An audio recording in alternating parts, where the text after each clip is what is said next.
right on the dot, perfect. So thanks for joining us for the Careers in Tech Lunch and Learn today. My name is Brianna Norgard and I work for WorkBC Centre Westshore and Souk. We also have Tony here. You might be able to see him in the bubble there. He's our labour market specialist at WorkBC Centre. And then we also have Rakesh from NPower, who will be telling us all about the great programs from NPower. But before we get started, I'll just go over just a couple housekeeping things. If you can mute yourself and turn your video off, that'd be great. I think most people have it already. And then the recording will be sent out later, just so if you miss anything or if you just want to review anything that we went over today, it'll be just sent out after. So, and we'll go into the territory acknowledgement. WorkBC Centre Westshore and Souk recognizes the traditional territories of the Esquimalt, Songhees, Souk, Chanu, and Pachutet First Nations on which our offices are located, and we're proud to provide employment-related services to these nations. Just to go over the agenda, I'll be speaking briefly on WorkBC employment services and what we offer.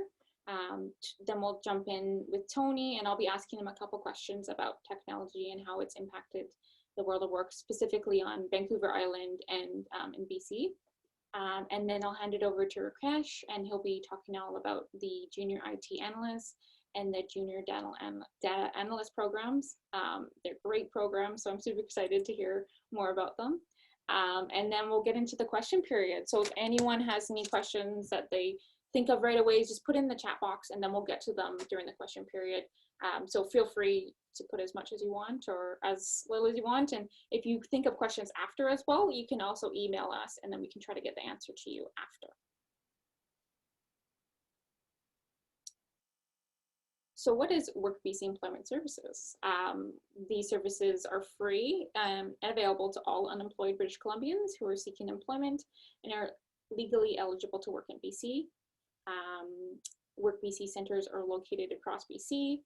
We offer a range of services that support job seekers to improve employment readiness and to find or maintain employment.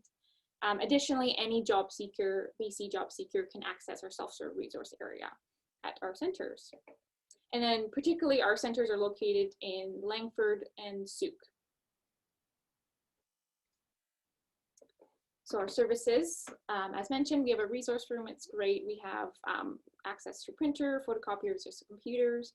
So you can work on your resume, cover letter, and do some printing for some documents, work documents. And then we also have a resource staff dedicated to help if you need any, computer help or job seeking help. As well, we have virtual workshops right now. They can range from resume building, we got some career planning, seeking the hidden job market, and then we also have a new mature workers workshop. We also offer the WorkBC Wage Subsidy Program, which is designed to assist unemployed individuals or underemployed individuals to enhance their skills. And it offers a percentage of your wages up to 24 weeks. We also offer personal employment planning, so you can, it's an individualized session that you work with Employment Advisor to build your return to work action plan. And it kind of just defines your path, your career path a bit more. We also can offer job start supports to those who are unable to afford it, like work clothing, boots, scrubs, tools, and short-term courses like first aid or serving it right. We can also offer job sustainment services. So if you have any issues impacting your ability to maintain employment, we can provide on-the-job or in-office support to enhance with experienced job coaches to help you. We also have an awesome newsletter that we send out daily. Tony writes it. It's such great content. So many jobs on there. So you can sign up. You can even sign up today for this free job, this free newsletter. And it comes out every day, and it's a great read. If you want to learn more about our services, our website's right here. Last slide. That's all our contact information. As mentioned, I'll be sending out an email with the recording and our contact information if you want to contact about learning more about WorkBC employment services.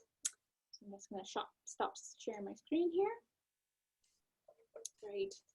And then we'll get into the question period with Tony here. All right, so Tony, the first question I have for you, how has technology impacted the world of work? That's a good question. Hi, everybody. I'm going to go over some technology information as it impacts the world of work, and I'll be around after if people have questions. But of course, technology's had a huge impact on work.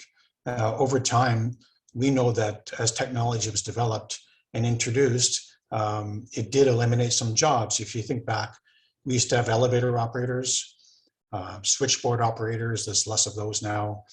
And even back in bowling alleys, we used to have people who set pins, right? We don't have those people anymore. We have a machine doing it. We tend to be comfortable with those changes because they were brought in a long time ago. And we've accepted that it's the reality is that when technology gets introduced, some people lose their job. But of course, it's a very complex issue. It depends on your occupation.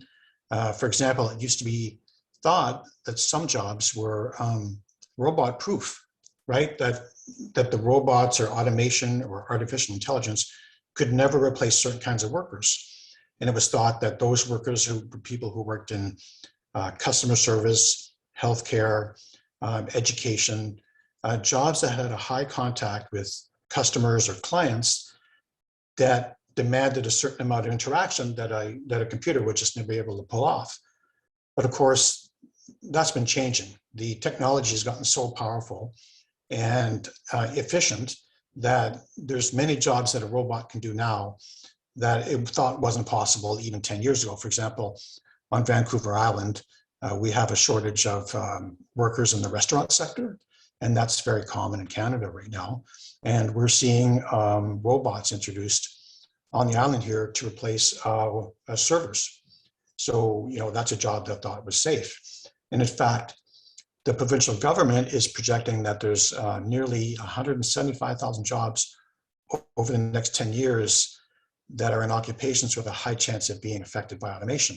And these are things like salespeople, administrative officers, food counter attendants. So, Brianna, it's a good question when you ask, how's technology impacted the world of work? It's had a huge impact, but it's also created jobs that didn't exist in the past.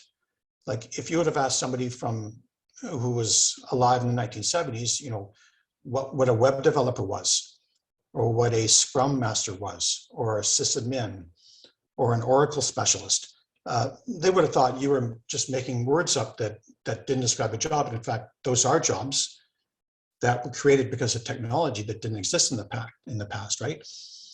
And then sometimes automation or robotics has a neutral effect. So for example, we know that there's driverless vehicles being used in transportation. There's pilot projects in Ontario and other parts of the country where they're on the highways, there are driverless rigs, but there's a person on board.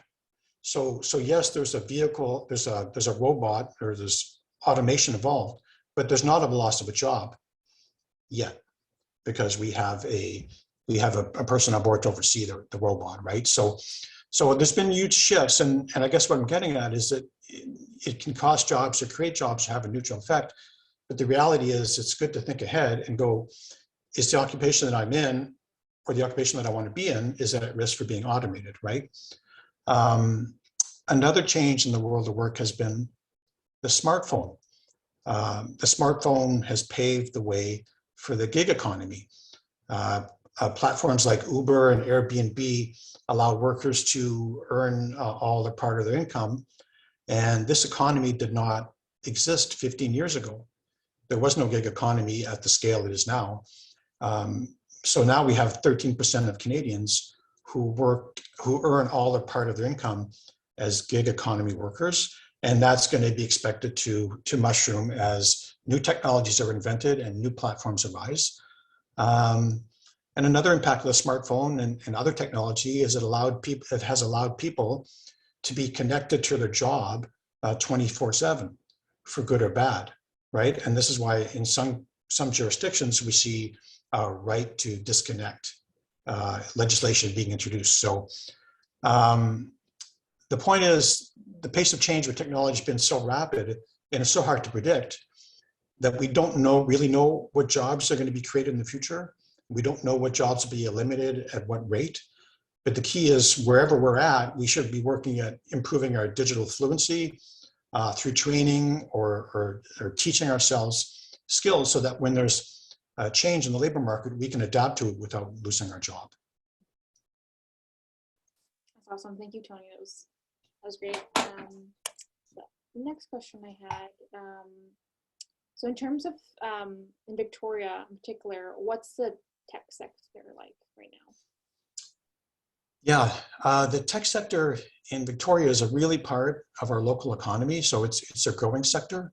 So Victoria ranks only 16th in terms of population in sort of Canada, in terms of what Statistics Canada calls census metropolitan areas, right?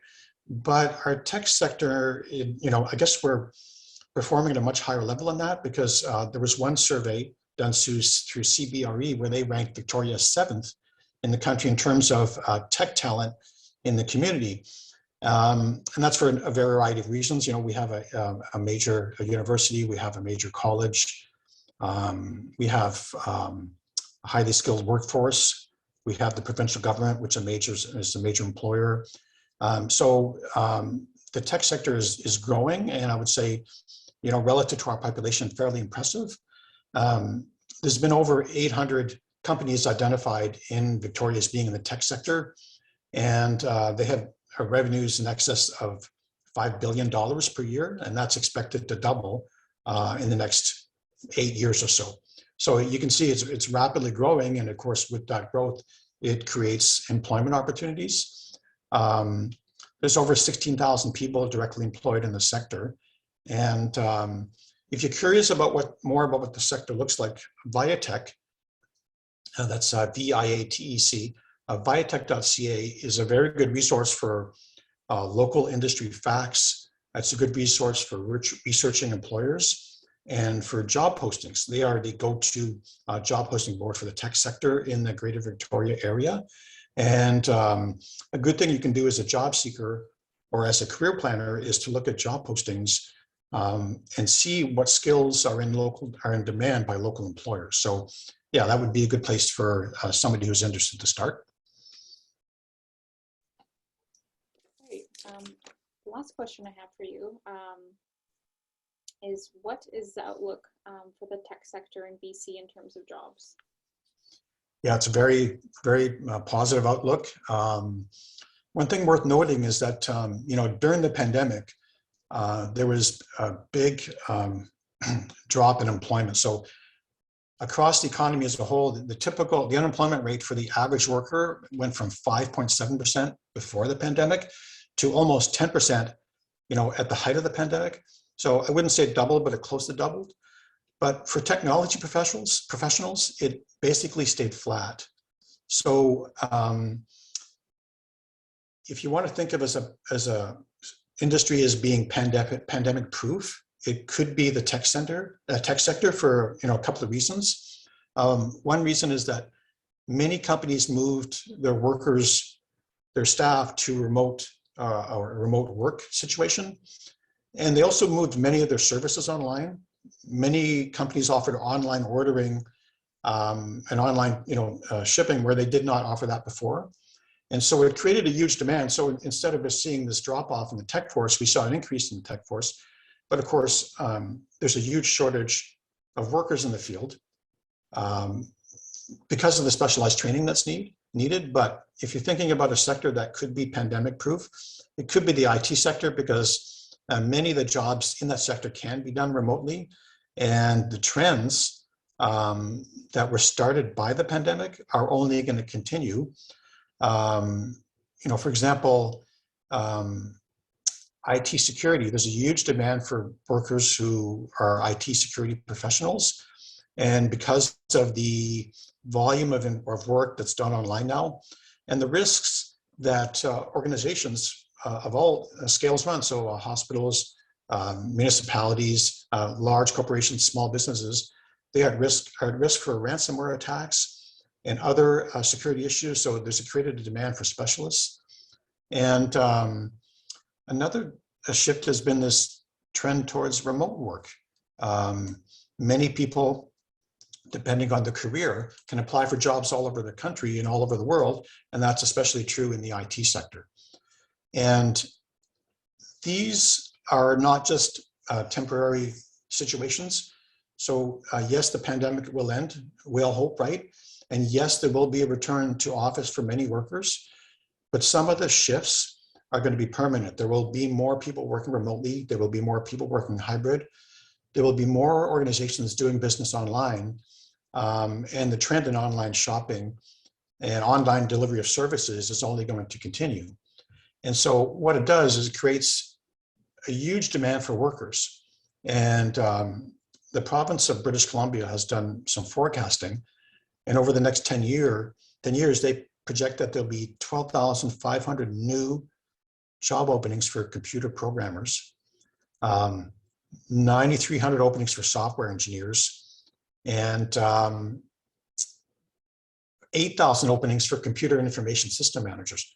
All these jobs average about $45 per hour, but many of them pay much more than that because there is a shortage of workers. So if anybody's out there and they're thinking about, a career that's, in demand and pandemic proof and pays well, you'd have a hard time finding a sector that checks all those boxes, maybe healthcare and finance, but definitely those IT would be at the top of the field.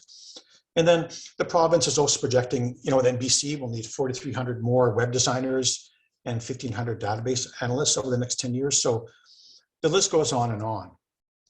And if you look at the private sector, just for example, there was a news story recently that Toronto Dominion Bank plans to hire 2,000 new workers in technology roles in 2022. And last year they hired, only 300. So I guess the theme is just an industry that is just taking off and all the trends are supporting it. It's just that the workforce needs to be highly trained and educated to take full advantage of the opportunities. And it's just a matter of putting yourself in a position, if you're interested, to take advantage of those opportunities. So I guess I'll just wrap up with one more thing, because I might have been throwing out a lot of stats and numbers there, but I'll just throw one more out. The World Economic Forum has projected that technology will displace 85 million jobs globally by 2025, but it's going to create 97 million new jobs by 2025. So it's a net gain, but if you're one of the workers who's displaced, you're more than a statistic. People's careers impact their lives and they're enmeshed together. So one way, if you're worried about technology in the future, it's important to be aware of these trends and to take any advantage of training opportunities that might exist for you, free or otherwise, that will position you to be ready for like the huge changes that we've just talked about. Okay, thank you, Tony. That's all the questions I have. I saw someone come in, some questions, but we'll get to them during the question period. So now we'll hand it over to Rakesh to go over the great programs from NPower Canada. Thank you, Brianna. I'll just share my screen. Yeah. And thank you, Tony, for laying the groundwork for my presentation. Really appreciate it.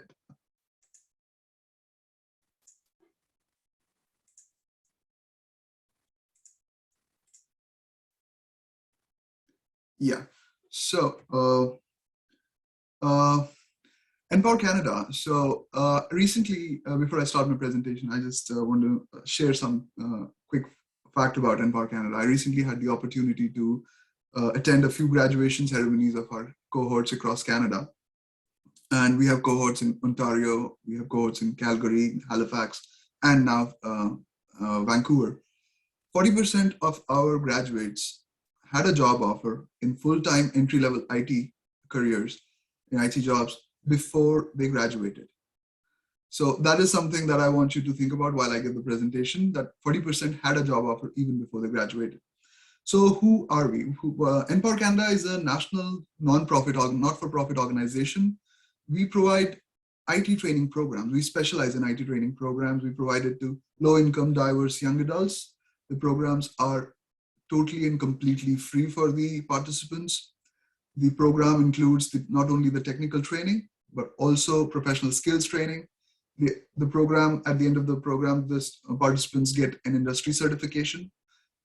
It's either a Google certification or a Microsoft certification, depending upon the program they take. And most importantly, we provide job placement services. So we have a team whose only job is to find the participants a job.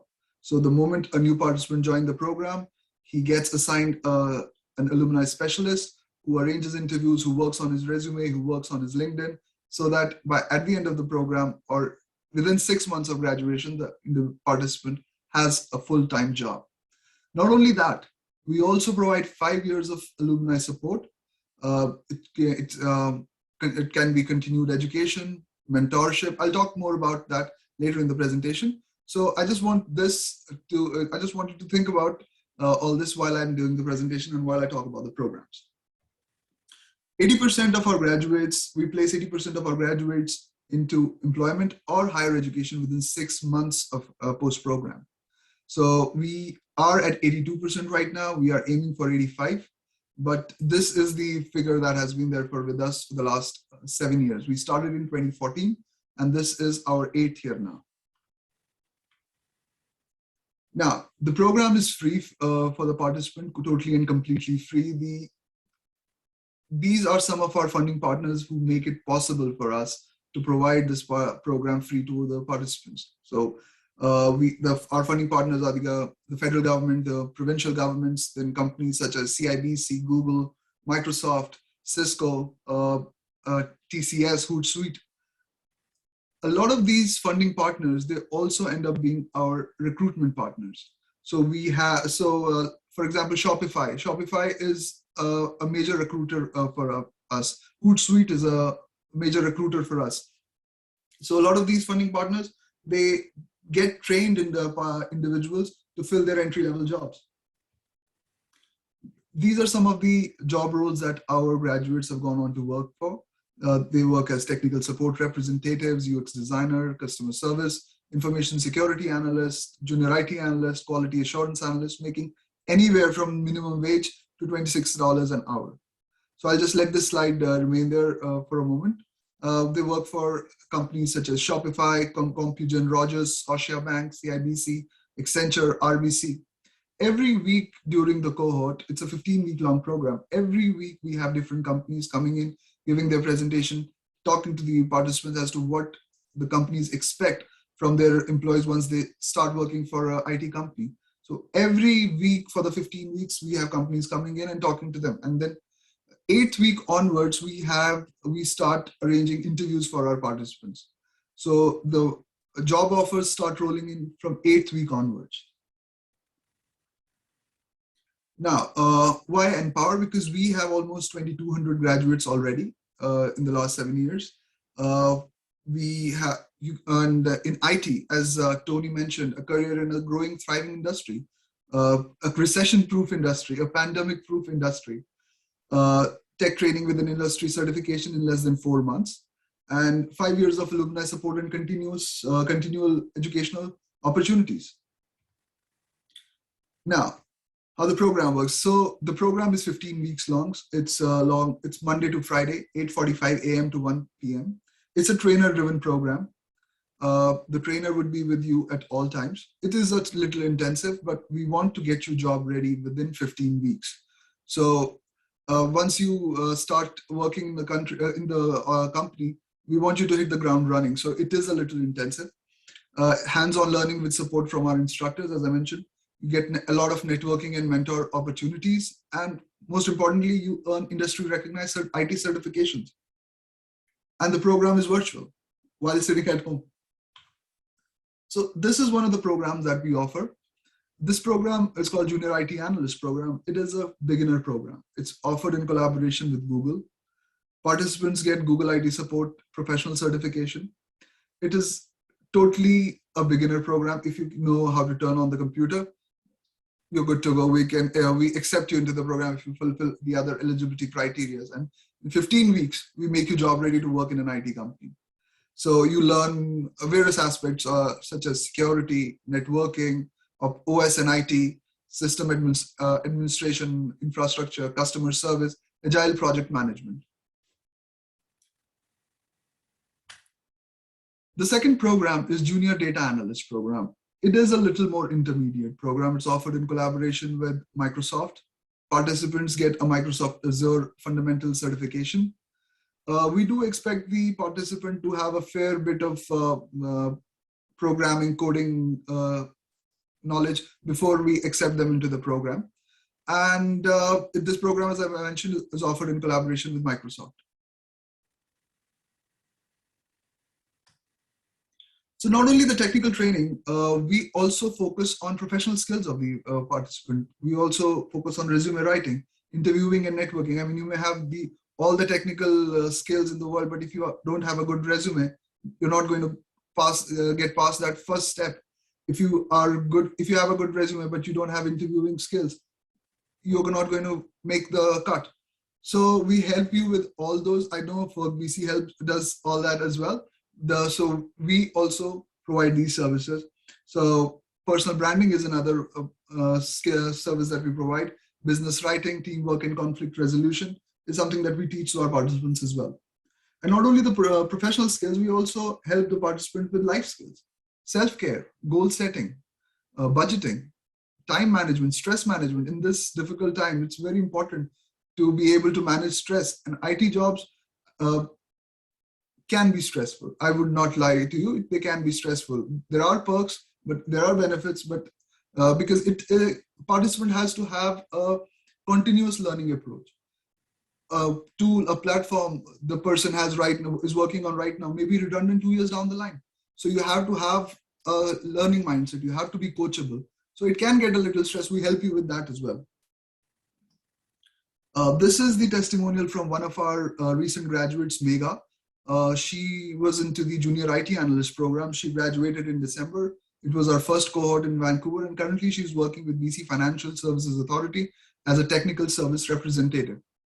So NPower Canada is a perfect place for someone looking for an entry into IT jobs, she says.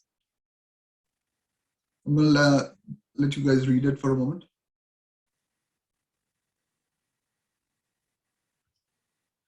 All right, so not only do we help you find your first job, but we do understand that getting the first job is just the first step of having a career. So we help you throughout the next 5 years after you graduate. So you have post-hire coaching and mentorship. We have alumni upskilling programs. We have almost 2,200 graduates already. So you've got a lot of networking opportunities within NPower. And also somebody who's being mentored right now can be a mentor 5 years down the line. So you have the opportunity to pay it forward as well.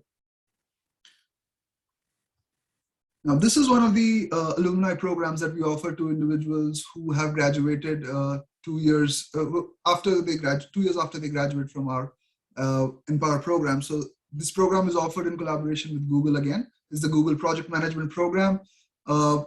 So the skills that are taught in this program are foundations of project management, project initiation, project planning, project execution, agile project management, and also it includes capstone projects as well.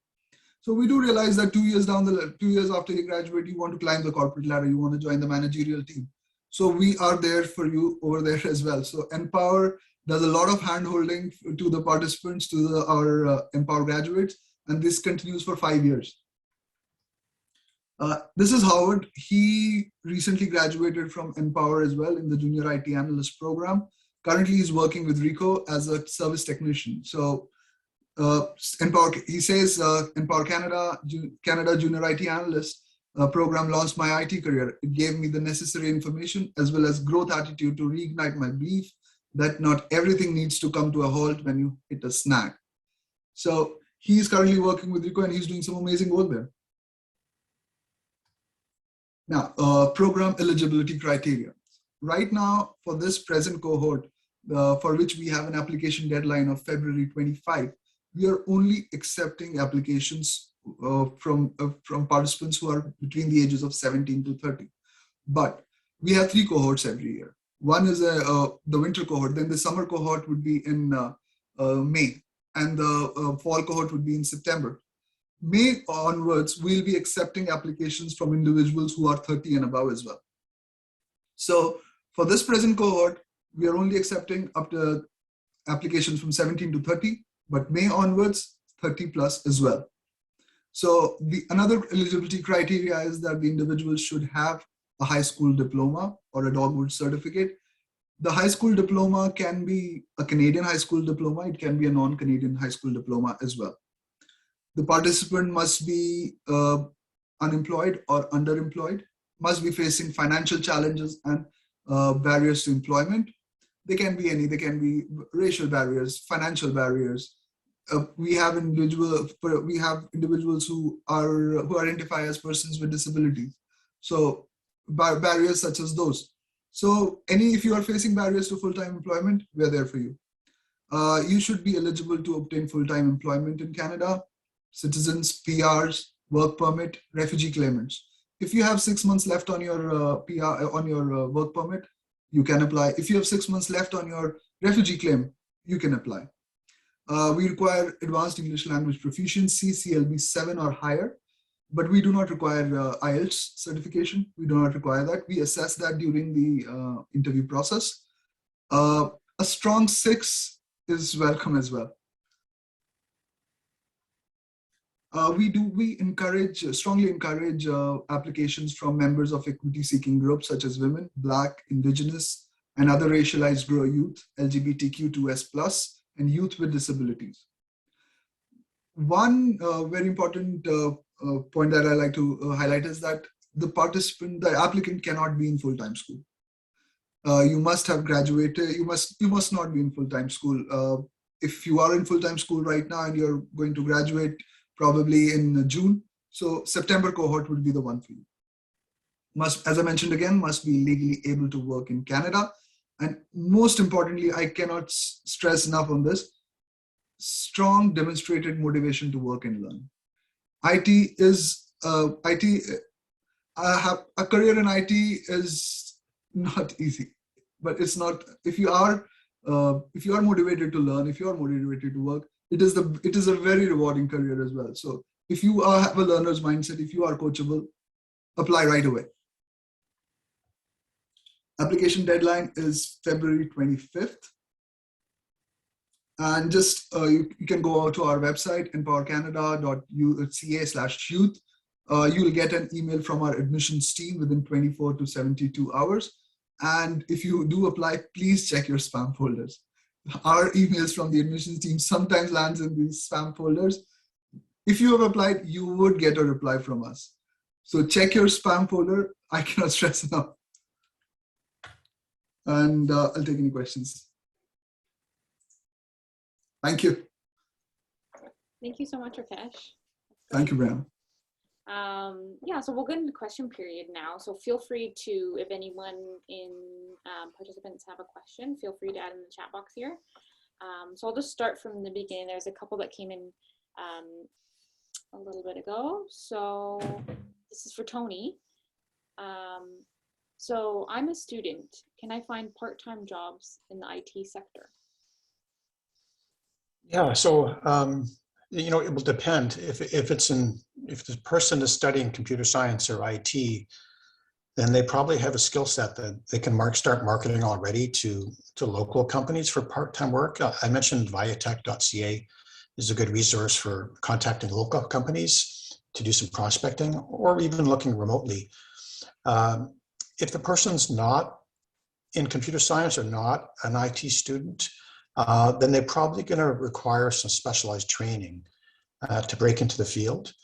So they may want to consider, what do they want to do? Do they want to get into marketing or database design or web development or security and figure out how to get some training in that before they could start looking for some work. Great. So hopefully that answers your question, Liz. The next question, I think this is for you, Tony, as well. Is there any scope for someone looking for a career transition into tech from education for someone above 40 years old? So it's hard to answer without all the information, but if the person who's asking this question, is fully employed in the education sector, then they're going to have a hard time accessing some of the funding that unemployed people access to get into the IT sector.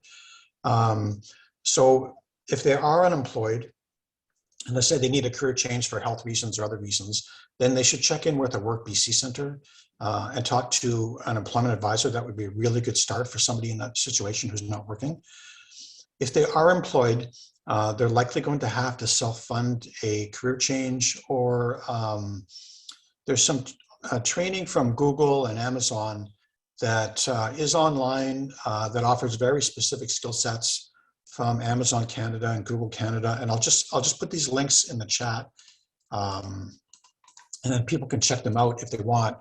And then Rakesh might have some resources. So I just put the Google one, and I'm just going to put the Amazon Web Services one in there.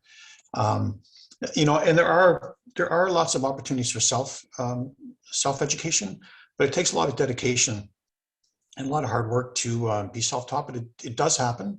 But somebody might want to explore some of these other options to help with to speed up the pace of learning.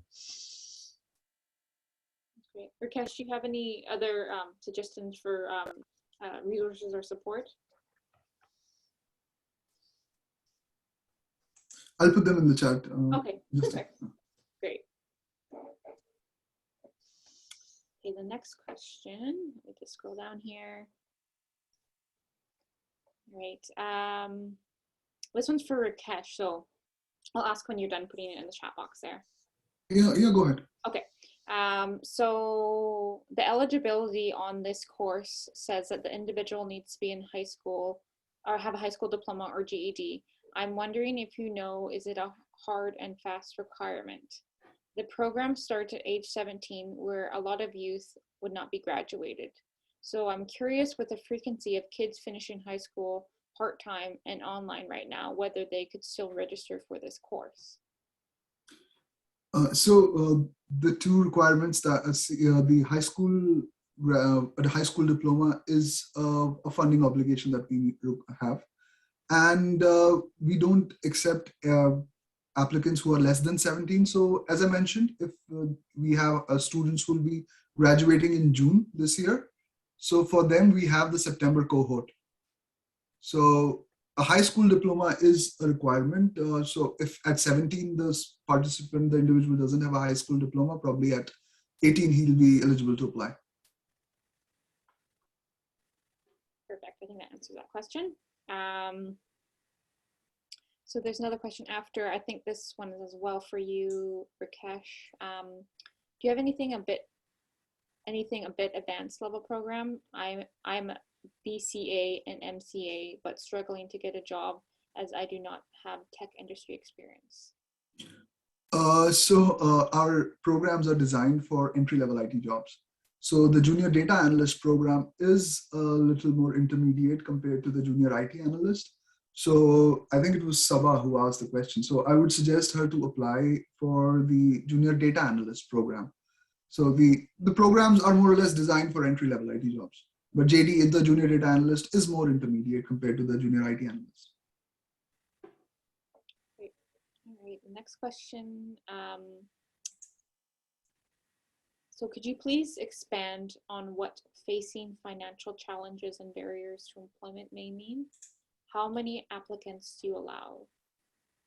Are job prospects in Victoria or the mainland? Okay, so I guess, sorry, the first question I guess you could answer is maybe defining what facing financial challenges and barriers to employment may mean. Well, there is a threshold for household income that we have for accepting applicants. Anything above that automatically disqualifies the applicant. So that would be a financial, so anybody whose household income is probably more than a certain amount that our funding obligations suggest would be automatically disqualified. So that would be one financial challenge or barrier to employment. Our other barriers would be the traditional barriers that racialized communities have faced over the years, the indigenous community has faced over the years, or individuals who are new to Canada, who face certain barriers to employment because they have no Canadian experience. So these are some of the barriers that are employment that we try to address. And how many applicants do you allow? The number of applicants varies from cohort to cohort, province to province, and program to program. So I wouldn't be so it will vary. Right now, we are accepting applications for the winter cohort as well as the summer cohort in May. So if you're looking to apply right away. Our job prospects in Victoria or the mainland, primarily the job. Right now we are a lot of companies are focused on working from home, providing remote work. But 6 months down the line, this may change. If the participant wants the job, just a minute here. Yeah. If the participant is keen on finding a job only in Victoria or the Vancouver Island, we expect him or her to tell us that during the application process, so that once we are looking to arrange interviews for that particular participant, we only arrange interviews for the participant in that particular region. But yes, mostly the jobs are most of the IT jobs are in Vancouver, sadly. So yeah, and I hope that answers your question. Great. I see another question has come in. So it's, how do I find a job without formal education? And then second question, when will you start accepting applicants above 30? A high school diploma or an equivalent is part of the eligibility criteria. So we are accepting applications about 30. If you have a high school diploma or an equivalent, apply right away. We are accepting applicants about 30 right now as well. So apply and you'll get a call from our admissions team. And if you're a self-taught programmer, I would suggest you apply for a junior data analyst program. It's an amazing program. We have had graduates who've gone on to make almost around $26 an hour in various organizations they're working in. Okay, so I had a question come in. They're asking if they can ask it over their mic. So we'll get that. I think I can. Yeah, you should be able to turn it on a bit. You can try. Hi everyone. My question is to Rakesh. I looked on the website on NPower Canada and I saw there's a UX design program. I'm wondering if this also has the same kind of support and like employment support. Is it free? Is it also there's a mentorship after like alumni service and all of that? Because I'm taking this program on Coursera, but I'm finding some difficulties and I need a mentorship and employment help. So if that's possible or not, or it's only for the IT program, the support that you already talked about. So yeah, thank you, Abid. Thank you for the question. So the Google UX program right now is being offered only in Ontario, but May onwards we'll be offering it in Vancouver as well. And the support structure that we have for other programs will be replicated for this program as well. So if you are interested in that program, apply right away, because that is one of our the seats for the slots for that particular program are filling fast. So rest assured, it's the support structure that we have for the other programs is available for that program as well. I hope that answers Abid's question. So you said it's only in Ontario, so I cannot apply right now. Right now, it's only in Ontario, but May onwards, it will be offered in Vancouver as well. So if I'm interested in both, for example, but I have a priority for the UX design, should I apply for UX design and IT, junior IT analyst? If you're possible? Yes. We only allow one program per participant. So that's the NPower policy. If you are interested in the UX program, then I would suggest that you wait and apply right away, but you'll start in May. Oh, sorry. So it will start on May here in BC? In BC, yes. May 23rd. The UX program? Yes. Okay. Great, thank you. Thank you. Thank you all. So another question's come in. Is there anywhere I can find the skills that are provided at NPower? For example, what skills are taught for the IT analyst versus the data analyst? So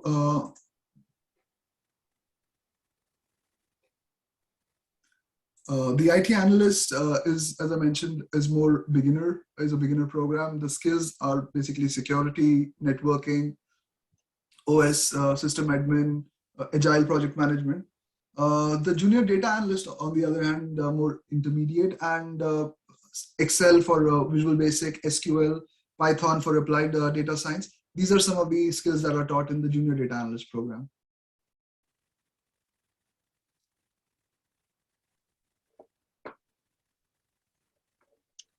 Great. Another question's come up. Is it one program per student or one program at a time per student? One program per student. All right. 2 years down the line, they'll be eligible for the alumni programs, upskilling programs, but we only offer it one program per student right now. All right. If anyone, I don't see any other questions in here. So if anyone else has anything, feel free to throw it in. And if you think of something after the Lunch and Learn today, feel free to reply to the email I send out later with the recording. And yeah, feel free, or you could reach out to NPower as well, or WorkBC. Okay, so another question's popped up. What is the size of the cohort? Second question, what are the tech requirements?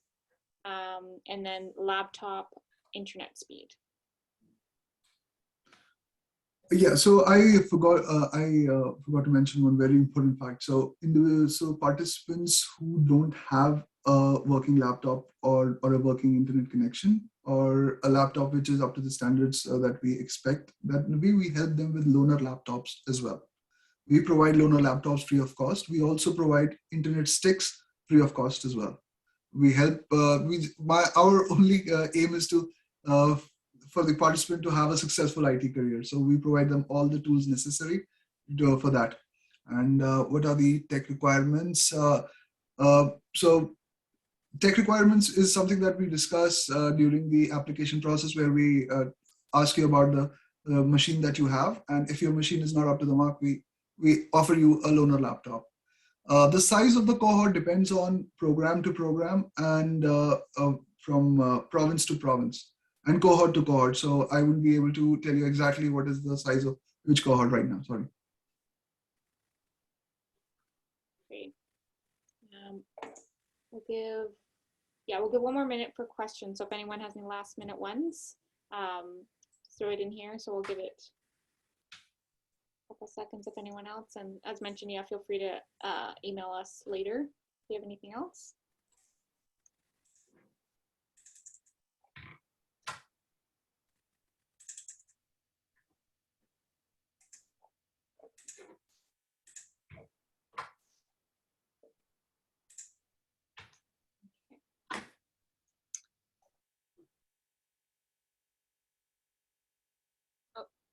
Another one.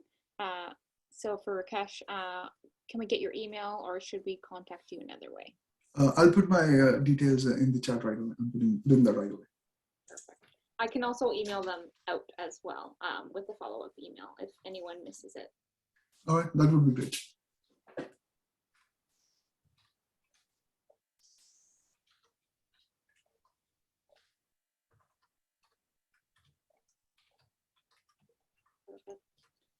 Don't see any other questions in here, but like I said, we'll just send us an email if you think of anything else. And I just want to thank so much Tony and Rakesh for being here today and sharing all that wonderful information. Yeah, the NPower programs are pretty amazing, and that's so great. That's all the accessibility that comes with it as well. So thank you so much for you guys for presenting, and we'll send out a follow-up email with the recording and all the contact information so you guys can reach out to us. So thank you so much. Thank you. Thank you, everyone. Thanks, everybody. Thanks, everybody. Bye. Take care.